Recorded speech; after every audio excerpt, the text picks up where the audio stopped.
Shalom Elohim, haleluya, puji nama Tuhan. Semangat pagi Bapak Ibu Saudara yang dikasihi Tuhan kita, Yesus Kristus. Jumpa lagi bersama saya Pendeta Samuel Mawuntu dalam Renungan Pagi ke 1558 hari. Renungan pagi ini mengudara, puji Tuhan. Bapak Ibu Saudara yang dikasihi Tuhan, sebelum kita mengawali segala aktivitas kita di pagi hari ini, marilah kita mengawalinya bersama Tuhan dengan mendengarkan firman Tuhan. Sebelum kita membaca, mendengarkan, dan merenungkan firman Tuhan hari ini, mari kita minta pimpinan Roh Kudus. Kita berdoa. Bapa di surga, berbicaralah kepada kami semua. Pakai firman Tuhan ini untuk menegur kami, menasihati kami, menguatkan kami, meneguhkan iman percaya kami, dan menuntun kami, supaya kami terus berjalan di jalan Tuhan yang benar. Dan pakai firman Tuhan ini untuk memberkati kami semua. Di dalam nama Tuhan Yesus yang adalah firman Allah yang hidup, kami berdoa. Amin. Haleluya. Mari buka Alkitab kita dalam Injil Lukas pasal 4 ayat 1 sampai ayat 13. Di bawah perikop pencobaan di padang gurun. Demikian firman Tuhan. Yesus yang penuh dengan Roh Kudus kembali dari sungai Yordan, lalu dibawa oleh Roh Kudus ke padang gurun. Di situ ia tinggal 40 hari lamanya dan dicobai iblis. Selama di situ ia tidak makan apa-apa, dan sesudah waktu itu ia lapar. Lalu berkatalah iblis kepadanya, "Jika engkau anak Allah, suruhlah batu ini menjadi roti." Jawab Yesus kepadanya, "Ada tertulis, manusia hidup bukan dari roti saja." Kemudian ia membawa Yesus ke suatu tempat yang tinggi, dan dalam sekejap mata ia memperlihatkan kepadanya semua kerajaan dunia. Kata iblis kepadanya, "Segala kuasa itu serta kemuliaannya akan kuberikan kepadamu, sebab semuanya itu telah diserahkan kepadaku, dan aku memberikannya kepada siapa saja yang ku kehendaki. Jadi jikalau engkau menyembah aku, seluruhnya itu akan menjadi milikmu."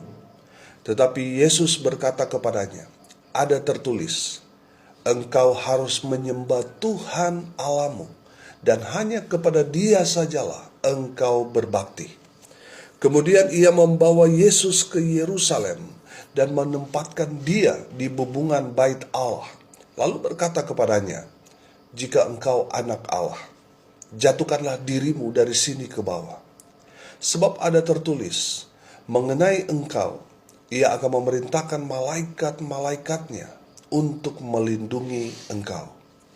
Dan mereka akan menatang engkau di atas tangannya, supaya kakimu jangan terantuk kepada batu." Yesus menjawabnya, katanya, "Ada firman, jangan engkau mencobai Tuhan Allahmu." Sesudah iblis mengakhiri semua pencobaan itu, ia mundur daripadanya dan menunggu waktu yang baik. Amin. Bapak Ibu Saudara yang dikasihi Tuhan, setelah Tuhan Yesus menerima baptisan air dari Yohanes Pembaptis, Tuhan Yesus dibawa oleh Roh Kudus ke padang gurun untuk apa? Untuk dicobai iblis. Dengar baik, ada berapa banyak orang Kristen yang setelah dibaptis, mereka murtad lagi. Kenapa itu terjadi? Karena mereka tidak tahu proses selanjutnya. Setelah baptisan itu, ada proses di mana Roh Kudus akan membawa kita ke padang gurun. Padang gurun itu saudara akan diuji imannya. Apa makna padang gurun? Padang gurun ini bicara tantangan hidup, kesulitan hidup, penderitaan. Karena di padang gurun kita betul-betul diuji apakah iman kita kuat atau tidak. Mereka yang tahan uji, mereka akan dipakai Tuhan. Mereka akan diberkati Tuhan dengan luar biasa. Tapi mereka yang tidak tahan uji, mereka akan lari dan menyangkal iman mereka.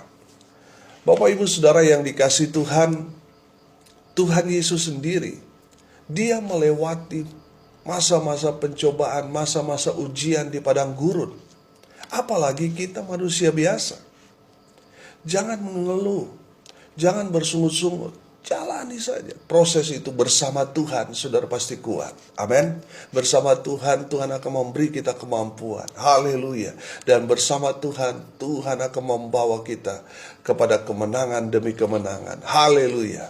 Saudara, di padang gurun itu ada proses di mana orang-orang yang sungguh-sungguh dan yang main-main itu ditampih, dipisahkan. Di padang gurun itu akan terpisah mana yang sungguh-sungguh dan mana yang hanya sekedar main-main. Saya percaya semua pendengar adalah orang-orang percaya yang sungguh-sungguh. Amin. Haleluya. Saya percaya kita telah melewati 2 tahun masa-masa sulit, masa pandemik. Dan saya percaya pandemik ini bisa saja menjadi padang gurun buat kita semua, orang percaya. Saudara yang dikasihi Tuhan, ada banyak orang di masa-masa pandemik ini memang betul-betul tersaring, saudara. Ditampi Tuhan. Amin. Bapak Ibu Saudara yang dikasihi Tuhan, masa-masa sekarang ini adalah masa-masa di mana iman kita dicobai iblis. Mereka yang tidak kuat imannya akan jatuh ke dalam pencobaan. Tapi mereka yang kuat akan lolos uji. Mereka akan diberkati Tuhan, mereka akan dipulihkan Tuhan, mereka akan dipakai Tuhan dengan luar biasa. Amin. Haleluya. Bapak Ibu Saudara yang dikasihi Tuhan, perhatikan ayat 2. Di situ ia tinggal 40 hari lamanya dan dicobai iblis. Selama di situ ia tidak makan apa-apa, dan sesudah waktu itu ia lapar. Amin. Bapak Ibu Saudara yang dikasihi Tuhan, Tuhan Yesus berpuasa 40 hari 40 malam, tidak makan, tidak minum. Dan tempatnya di mana? Di padang gurun. Selama itu juga Tuhan Yesus terus dicobai iblis. Iblis tahu kebutuhan Yesus. Apa? Lapar. Makan. Saudara yang dikasihi Tuhan, itu terus yang ditawarkan iblis kepada Tuhan Yesus. Firman Tuhan dikatakan sesudah waktu itu ia lapar. Amin.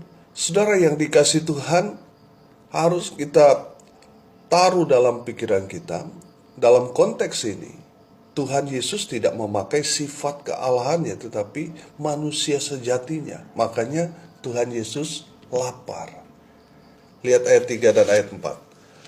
Lalu berkatalah iblis kepadanya, "Jika engkau anak Allah, suruhlah batu ini menjadi roti."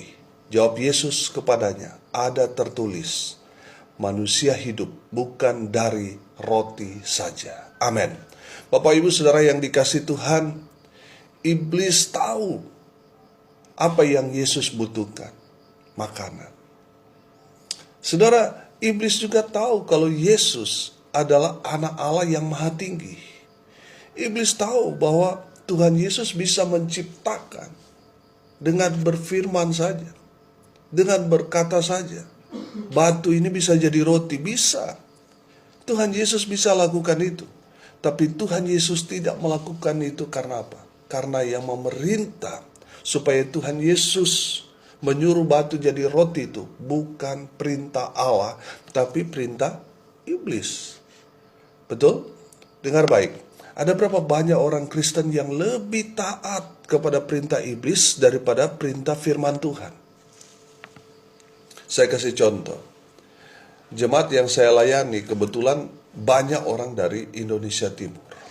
Mereka terikat dengan adat dan budaya. Sebelum mereka menikah, mereka harus melewati aturan adat yang begitu mengikat dan memberatkan mereka. Ada yang harus membayar dengan hewan kerbau dalam jumlah yang sangat besar.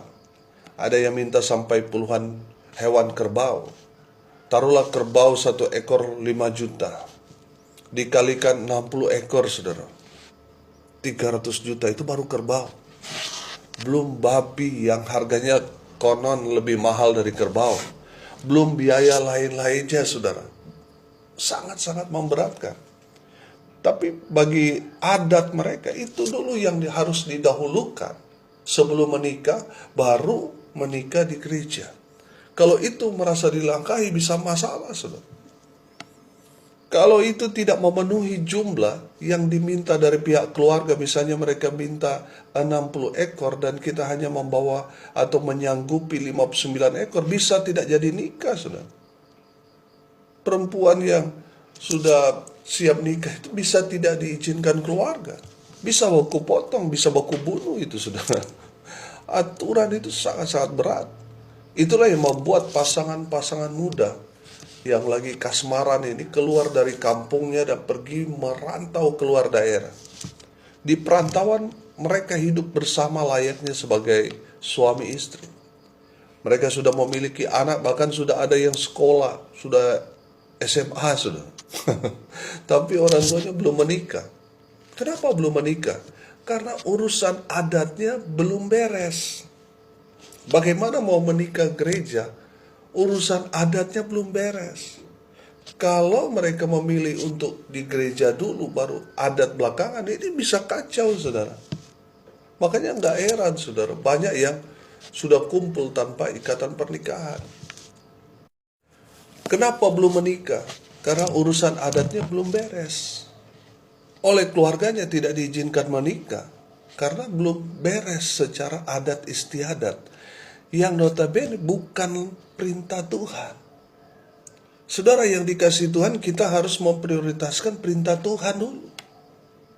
Seharusnya diberkati dalam gereja dulu.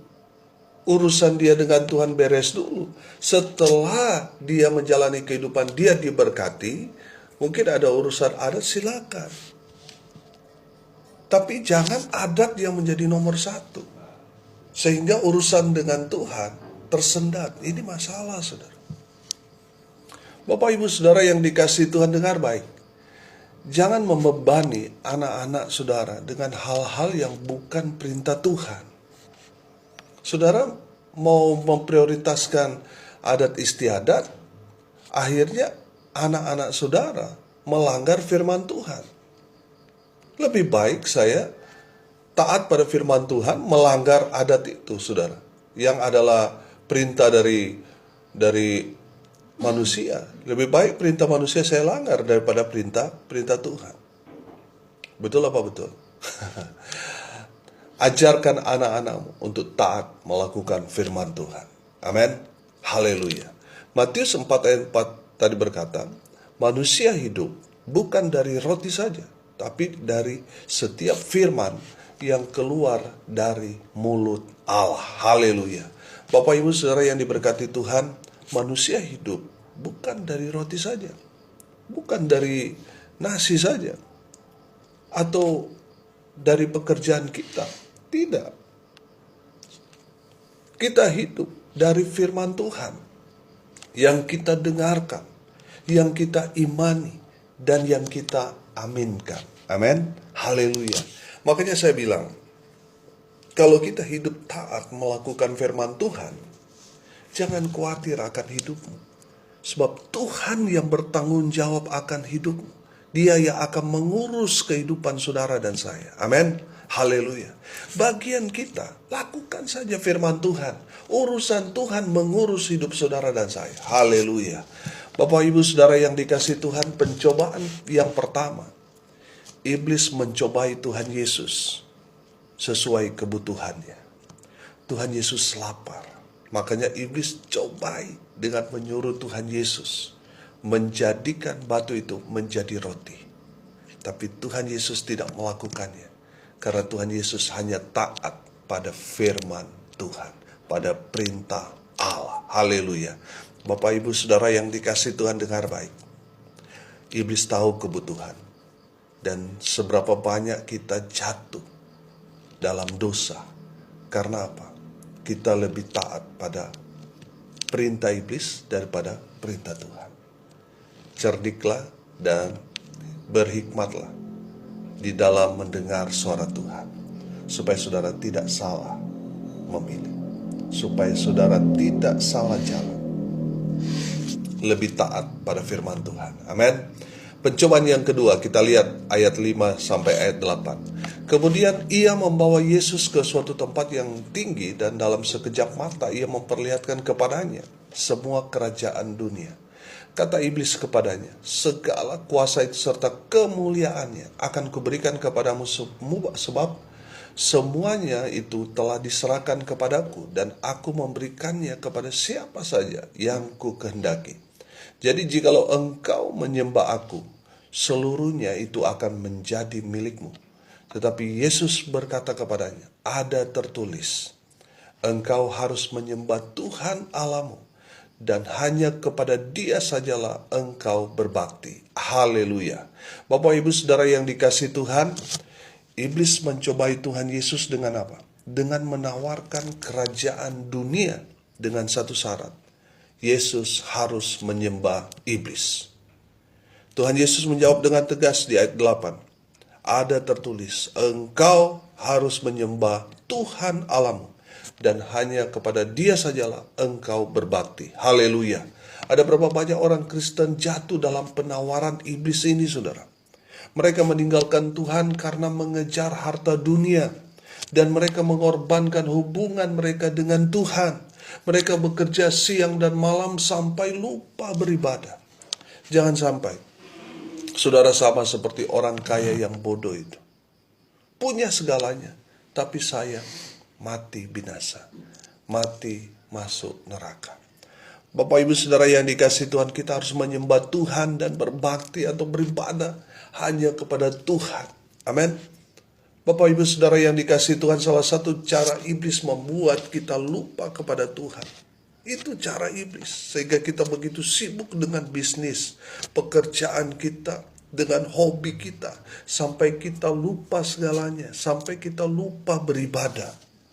Kalau saudara sampai lupa beribadah dan tidak ada gairah lagi beribadah, itu berarti saudara sudah kena jerat si iblis. Kalau saudara mengalami seperti itu, bertobatlah, kembalilah kepada Tuhan. Amin. Haleluya. Pencobaan yang kedua, iblis mencobai Tuhan Yesus supaya Tuhan Yesus menyembah iblis. Janji iblis, kalau Yesus menyembah iblis, iblis akan menyerahkan dunia ini kepada kita yang menyembah Dia. Tuhan Yesus tidak menyembah iblis karena Dia adalah pemilik alam semesta ini dan sorga miliknya. Dunia ini hanya butiran debu. Tuhan Yesus tidak menyembah iblis karena Dia adalah Allah yang Maha Kuasa. Amin. Saudara, kita harus menyembah Allah, bukan dunia ini. Saudara yang dikasihi Tuhan, ada berapa banyak orang ingin sekali posisi yang lebih tinggi, pendapatan lebih besar. Akhirnya apa? Menyembah iblis. Saudara tahu tanda orang menyembah iblis? Dia tidak beribadah. Dia tidak lagi baca dan mendengarkan, berdoa. Dia tidak lagi memiliki hubungan dengan Tuhan. Itu berarti saudara sudah bukan menyembah Tuhan, tetapi menyembah iblis. Pencobaan yang ketiga. Mari kita lihat ayat 9 sampai ayat 12. Kemudian ia membawa Yesus ke Yerusalem dan menempatkan Dia di bubungan bait Allah, lalu berkata kepadanya, jika engkau anak Allah, jatuhkanlah dirimu dari sini ke bawah, sebab ada tertulis mengenai engkau, Ia akan memerintahkan malaikat-malaikatnya untuk melindungi engkau, dan mereka akan menatang engkau di atas tangannya, supaya kakimu jangan terantuk kepada batu. Yesus menjawabnya katanya, ada firman, jangan engkau mencobai Tuhan Allahmu. Haleluya. Bapak Ibu Saudara yang dikasihi Tuhan, iblis rupanya tidak menyerah. Dia tidak berhenti mencobai Tuhan Yesus. Iblis membawa Tuhan Yesus di atap bait Allah dan menyuruh supaya Tuhan Yesus menjatuhkan dirinya ke bawah. Iblis mengklaim firman Tuhan yang terdapat dalam Mazmur 91 ayat 11 dan ayat 12 yang berkata, sebab ada tertulis mengenai engkau, Ia akan memerintahkan malaikat-malaikatnya untuk melindungi engkau, dan mereka akan menatang engkau di atas tangannya, supaya kakimu jangan terantuk kepada batu. Dan Tuhan Yesus menjawab dengan telak di ayat 12. Ada firman, Jangan engkau mencobai Tuhan Allahmu. Haleluya. Dari ayat ini kita dapat melihat bahwa Tuhan Yesus menyatakan dirinya dengan tegas bahwa Dia adalah Tuhan Allah itu sendiri. Jangan mencobai Tuhan. Amin. Ada banyak orang Kristen mencobai Tuhan Allah dengan cara apa? Saya kasih contoh. Dengan berhutang. Dengan berhutang kita mengklaim firman Tuhan bahwa Tuhan akan menyediakan segala kebutuhan kita. Sadar atau tidak sadar, kita sedang mencobai Tuhan Allah kita. Kita yang berhutang, tapi Tuhan yang kita suruh bayar. Kita doa dan puasa. Kita klaim firman Tuhan. Tuhan adalah gembalaku, takkan kekurangan aku. Sudah perhatikan, di saat kita mau bayar hutang itu kan tegang ya. Kita mulai takut. Lalu kita berdoa, menangis air mata palsu. Setelah Tuhan tolong kita untuk membayar hutang piutang kita, kita menghilang dari hadapan Tuhan. Nanti sudah mau jatuh tempo, baru datang lagi kepada Tuhan. Paksa supaya Tuhan yang bayar. Betul? Saudara yang dikasih Tuhan bertobat. Sebenarnya Tuhan akan memberikan kepada kita apa yang kita butuhkan tepat pada waktunya. Tapi sayang, kitanya yang kurang sabar. Sehingga kita memakai cara manusia. Pinjam di koperasi, di bank, dan sebagainya. Kita pakai kata-kata rohani. Yang kita bilang iman, padahal bukan. Kita bilang Tuhan yang akan menyediakan pembayaran hutang kita setiap bulan. Dengar baik, itu bukan maunya Tuhan. Itu namanya saudara mencobai Tuhan. Saya kasih contoh ujian dan pencobaan. Ujian itu selalu datang untuk menguji iman kita. Untuk apa? Naik level. Sama seperti anak sekolah yang ujian, dia naik kelas. Contoh, saudara sudah hidup benar di dalam Tuhan, sudah mengikut Tuhan dan melayani Tuhan dengan setia, tapi tiba-tiba saudara mengalami tantangan penganiayaan karena iman saudara. Itu disebut ujian. Pencobaan selalu datang mencobai iman kita untuk menghancurkan kita, menjatuhkan kita. Contoh, saudara sudah punya HP bagus yang harga taruhlah 5 jutaan.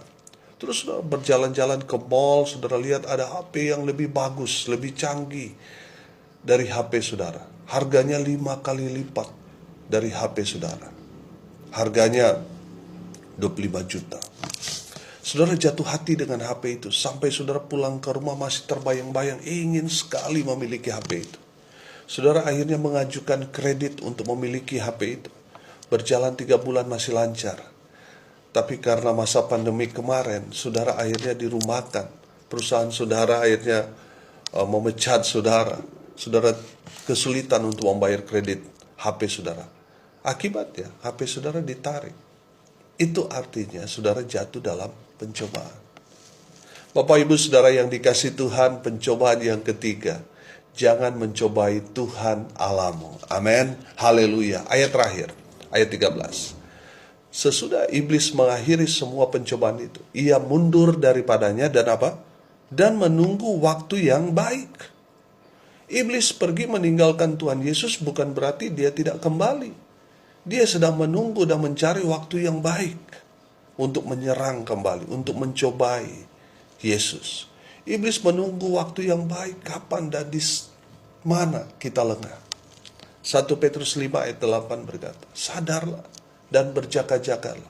Lawanmu si iblis berjalan keliling sama seperti singa yang mengaum-ngaum dan mencari orang yang dapat ditelannya. Jangan sampai lengah, tetap berjaga-jaga. Iblis itu pintar merayu, menggoda orang Kristen. Kalau sudah jatuh dalam pencobaan, saudara akan dibuang, saudara akan binasa. Bapak Ibu Saudara yang dikasihi Tuhan, dari firman Tuhan ini kita belajar yang pertama. Kita harus lebih taat pada perintah firman Tuhan. Yang kedua, kita harus menyembah Tuhan Allah yang benar. Yesus adalah Tuhan. Amin.